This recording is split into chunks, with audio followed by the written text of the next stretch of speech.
কিছুদিন পূর্বে এক বক্তার মুখে শুনেছিলাম মৃত্যুর পর আপন ভাই বোনের নাকি আর কোনোদিন দেখা হবে না।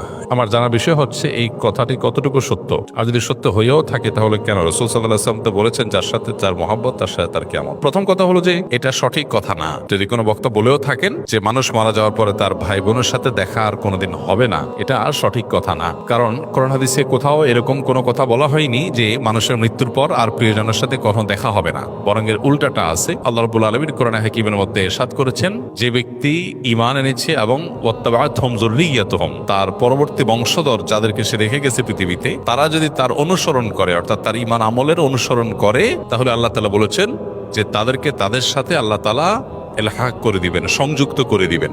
অতএব এই আয়াত বরং পরিষ্কার বলছে যে কোনো মানুষের মৃত্যুর পর তার আত্মীয় স্বজন বা যাদেরকে তিনি রেখে মৃত্যুবরণ করলেন, সে মানুষগুলো প্রিয়জনরা যদি তার আদর্শ অনুসরণ করে, অর্থাৎ ঈমান আমলের চর্চার মধ্যে থাকে, তাহলে তাদের সাথে কিয়ামতে বা আখিরাতে আল্লাহ রাব্বুল আলামিন তাদের সাথে সাক্ষাৎ এবং একসাথে থাকার